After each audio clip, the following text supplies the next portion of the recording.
My name is Bart Simon, and I'm here today to speak on behalf of the Jewish Council of Australia.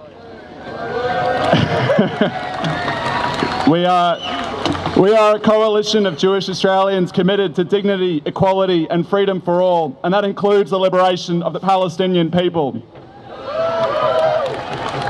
I've been asked to speak at this rally in response to the report of Gillian Siegel, the so-called Antisemitism Envoy. But I have to express some discomfort.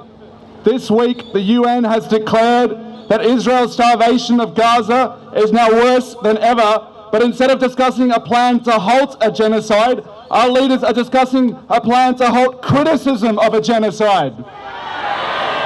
That is what the Special Envoy's plan to combat anti-Semitism is. It is an authoritarian document, straight out of Donald Trump's playbook. It calls for state power to be wielded against any university, charity, media outlet, or indeed any individual that runs afoul of the discredited IHRA definition of anti-Semitism. A definition disowned even by its own lead author for how it has been weaponized against any and all criticism of Israel and Zionism. We, the Jewish Council, reject the Special Envoy's plan. The Jewish Council rejects the concept of a Special Envoy itself. Anti-Semitism is real, just as many forms of racism and bigotry are real. And it does no movement any benefit to pretend otherwise. But we reject the exceptionalization of anti-Semitism as a bigotry separate from all others.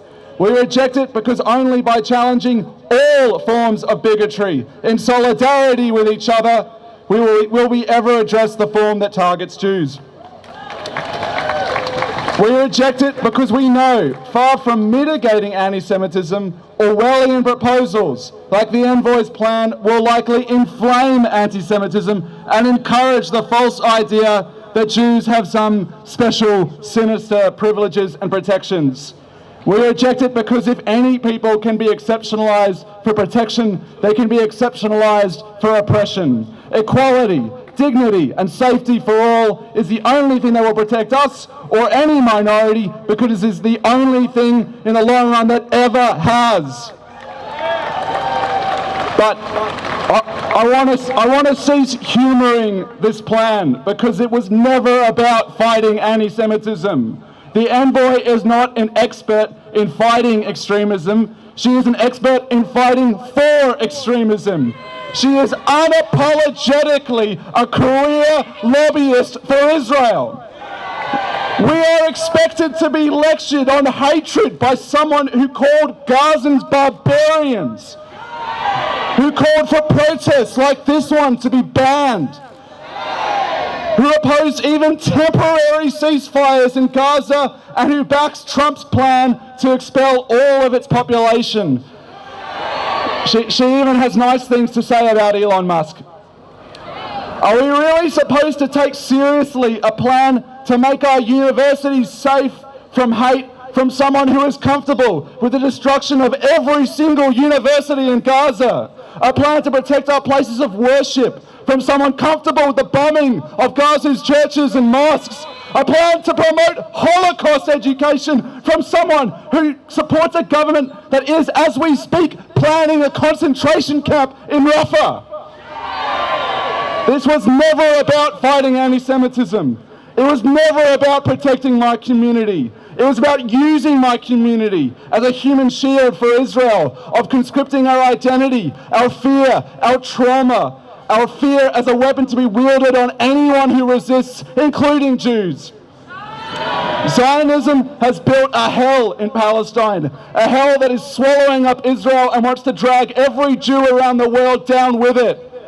This Jew joins thousands of other Jews who says no more, who stand on a religious tradition that values the sanctity of human life above almost everything else, that calls for the liberation for all of God's children, who lives by the words of Marek Elderman, the anti-Zionist leader of the Warsaw Ghetto Uprising, who said to be a Jew means to be always with the oppressed and never with the oppressor.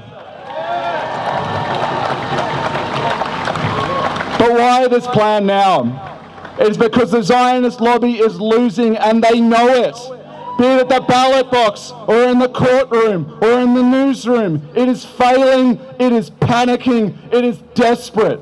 Once upon a time, the lobby thought it could make the world love a settler colonial state.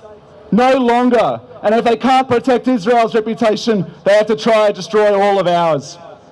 So I want to say this to Gillian Siegel and all the other pro-Israel lobbyists. We are not afraid of you. The Jewish Council of Australia is not afraid of you. The Palestine Solidarity Movement is not afraid of you.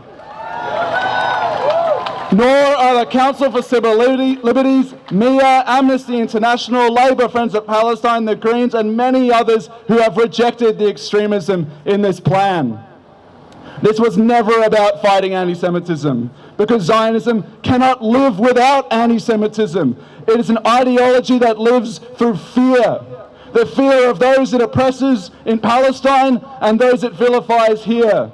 But also the fear it demands and fans in we, the diaspora Jews, who are told that this isn't really our home, that our real home is in some walled settlement in the West Bank.